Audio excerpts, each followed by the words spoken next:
Transport and plants. Transport and plants ఈ చాప్టర్కి వస్తే మనకి వాటర్ అనేది యూజువల్గా ఏంటంటే ప్లాంట్స్కి ఎటువంటి ఆర్గాన్ సిస్టము ఉండదు, ఓన్లీ ఆర్గాన్స్ ఉంటాయి. ఆర్గాన్స్ అంటే ఏంటి? Different kinds of tissues will make an organ. అలానే డిఫరెంట్ కైండ్స్ ఆఫ్ టిష్యూస్ అంతా ఆర్గాన్ చేస్తుంటాయి, కానీ ఆర్గాన్ సిస్టమ్స్ ఉండవు. ఆర్గాన్ సిస్టమ్స్ ఉంటే ఏంటంటే ఒక ఆర్గాన్ ఇంకో ఆర్గాన్ కోఆర్డినేటెడ్గా వర్క్ చేసి ఫైనల్గా అవుట్పుట్ని తీసుకొస్తుంది. అంత ఎవాల్వ్డ్ కాదు కాబట్టి. అండ్ ప్లస్ వాటర్ కానీ, ఆక్సిజన్ కానీ, కార్బన్ డైఆక్సైడ్ కానీ ఈ డిఫ్యూజన్, ఆస్మోసిస్, ప్యాసివ్ ట్రాన్స్పోర్ట్లో వెళ్ళాలి. సొల్యూట్స్ ఇవన్నీ అయితే యాక్టివ్ ట్రాన్స్పోర్ట్ ద్వారా వెళ్ళాల్సి వస్తుంది. సో ఈ చాప్టర్కి వచ్చేసరికి ఏంటంటే ట్రాన్స్పోర్ట్ ఇన్ ప్లాంట్స్ అంటే వాటర్ ట్రాన్స్పోర్ట్ అవ్వడం, సొల్యూట్ ట్రాన్స్పోర్ట్ అవ్వడం, ఫుడ్ ట్రాన్స్పోర్ట్ అవ్వడం. ఎలా అంటే వన్ పార్ట్ నుంచి అదర్ పార్ట్కి ఎలా ట్రాన్స్పోర్ట్ అవుతుంది అని. ప్లాంట్స్కి 2 టైప్స్ ఆఫ్ ట్రాన్స్పోర్ట్ టిష్యూస్ ఉంటాయి, ఒకటి జైలం, ఇంకొకటి ఫ్లోయం. జైలం ఏం చేస్తుందంటే వాటర్ని, సొల్యూట్స్ని from the roots to leaves via stems ద్వారా రూట్స్ నుంచి లీవ్స్ దాకా తీసుకెళ్తుంది జైలం. జైలం ఎప్పుడు కూడా వన్ డైరెక్షనల్ అనమాట. జైలంలో మోస్ట్లీ డెడ్ సెల్సే ఉంటాయి. ట్రాచెట్స్ కావచ్చు, జైలం వెజల్స్ కావచ్చు, జైలం ఫైబర్స్, ఎక్సెప్ట్ జైలం ప్యారెన్కైమా. మిగతావన్నీ కూడా ఈ జైలం సిస్టమ్ అనేది ఏంటంటే మనకి వాటర్ని, సొల్యూట్స్ని ట్రాన్స్పోర్ట్ చేస్తుంది. ఎలా అంటే రూట్స్ నుంచి స్టెమ్ వరకు, ఇంకా లీవ్స్ వరకు. ఇది only uni directional. Coming to phloem simple.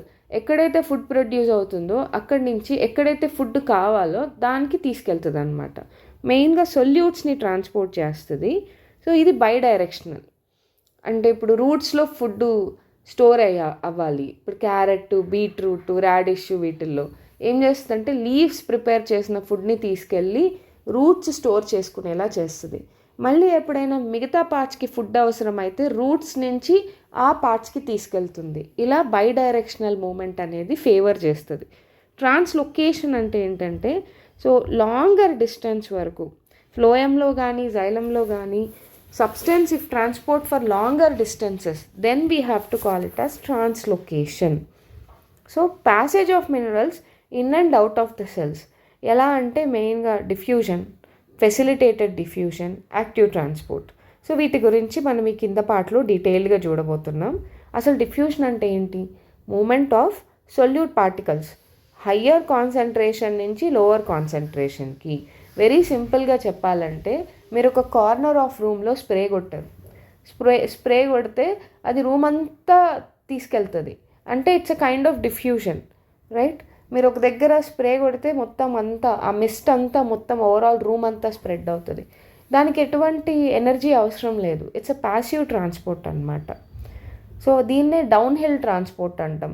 ఒక బాల్ని మనం పై నుంచి విసిరేసాం, దానికి ఎటువంటి ఎనర్జీ అవసరం లేదు, అది అలా వెళ్ళిపోతుంది. జస్ట్ మనం పట్టుకొని వదిలేస్తే సరిపోతుంది, మనం ఏం పుష్ కూడా చేయబడలేదు.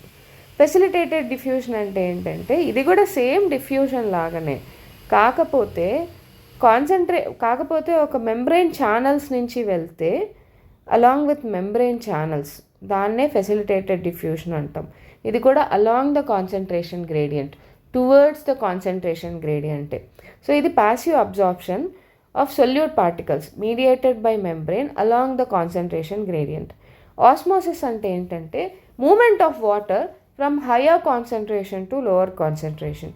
ఇందాక మనం మాట్లాడుకున్న డిఫ్యూజనే మనకి హయ్యర్ కాన్సన్ట్రేషన్ నుంచి లోవర్ కాన్సన్ట్రేషన్కి వాటర్ కదిలితే, వాటర్ మూవ్ అయితే దాన్నే మనం ఆస్మోసిస్ అంటాం.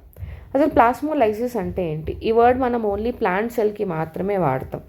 ఎందుకు వాడతామంటే ఇప్పుడు shrinkage of protoplast cell wall నుంచి దూరంగా వెళ్ళిపోయి లోపలికి ష్రింక్ అయిపోతే, అంటే వాటర్ని లాస్ అయితే అండ్ టర్గార్ ప్రెషర్ని వాటర్ని లాస్ అయితే దాన్నే మనం ప్లాస్మోలైసిస్ అంటాం. ఇది ఓన్లీ ప్లాంట్ సెల్లో మాత్రమే చూస్తాం, యానిమల్ సెల్లో మనం చూడం. నెక్స్ట్ ఇంబైబిషన్ అంటే సీడ్స్. ఇదొక special type of diffusion. Seeds వాటర్ని తీసుకునే దాన్ని ఇంబైబిషన్ అంటాం. వుడెన్ డోర్స్ ఉంటాయి, అవి వింటర్ టైంలో మాయిశ్చర్ని అబ్జార్బ్ చేసుకుంటాయి. సో అది ఉబ్బుతాయి, స్వెల్ అవుతాయి, దాన్నే ఇంబైబిషన్ అంటాం. సో వాటర్ పొటెన్షియల్ అంటే ఏంటో చూద్దాం. సో వాటర్ పొటెన్షియల్ని మనం ఇక్కడ SIWతో డినోట్ చేస్తున్నాం. ఇదేంటంటే టెండెన్సీ ఆఫ్ వాటర్ ఒక దగ్గర నుంచి ఇంకో దగ్గరికి వాటర్ వెళ్ళాలనే టెండెన్సీని వాటర్ పొటెన్షియల్ అంటాం. అంటే వాటర్కి ఉండే ఆ పొటెన్షియల్ని హైపర్టోనిక్ నుంచి ఇప్పుడు హైపోటోనిక్ నుంచి హైపర్టోనిక్కి వాటర్ వెళ్ళడాన్ని వాటర్ పొటెన్షియల్ అంటాం, ఆ టెండెన్సీని. అపోప్లాస్ట్ అంటే ఏంటంటే transport of water without crossing any cell membrane. Only cell walls నుంచే కానీ వాటర్ వెళ్తే దాన్ని అపోప్లాస్ట్ అంటాం. ఇది fastest way of transporting water. Symplast వచ్చి సెల్లులో నుంచి సెల్లులోకి అంటే త్రూ ప్లాస్మోడెస్మేటల్ కనెక్షన్స్ నుంచి వాటర్ కానీ ట్రాన్స్పోర్ట్ అయితే దాన్ని సింప్లాస్ట్ అంటారు. ట్రాన్స్పిరేషన్ అంటే ఏంటి? Loss of water from aerial parts of in living tissue of plant body, so in the form of water vapour. దీన్నే నెసెసరీ ఈవిల్ అంటాం. ప్లాంట్ వాటర్ని అబ్జార్బ్ చేసుకోవాలంటే ఖచ్చితంగా మనకి ఈ ట్రాన్స్పిరేషన్ అనేది జరగాల్సిందే. ట్రాన్స్పిరేషన్ అనేది జరిగితేనే వాటర్ అనేది అబ్జార్బ్ చేసుకోగలదు. అంటే వాటర్ ఎవాపరేట్ అవుతూ ఉండాలి ప్లాంట్ బాడీ నుంచి, అప్పుడు ప్లాంట్కి థర్స్ట్ వచ్చి వాటర్ని తీసుకుంటుంది.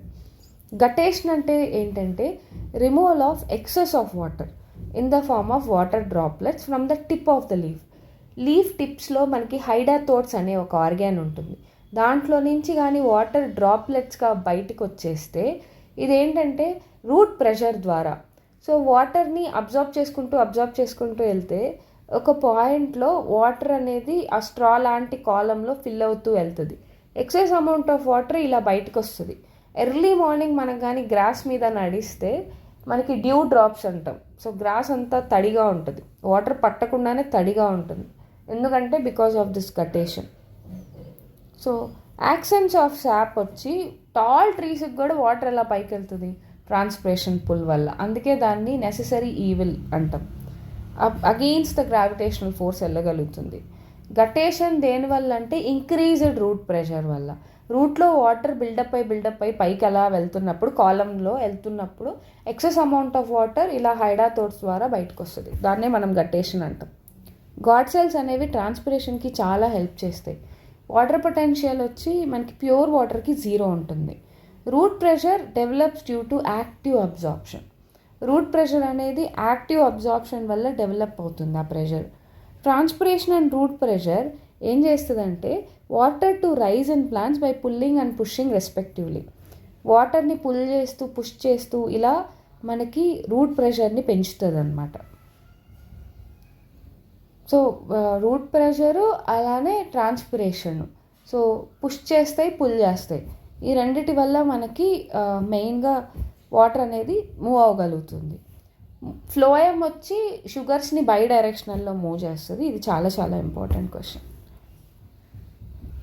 ఇది overview of transport in plants. Next వీడియోస్లో మనం క్వశ్చన్స్ కూడా చూస్తాం. Thank you. Please don't forget to subscribe and like to my channel for more biology videos.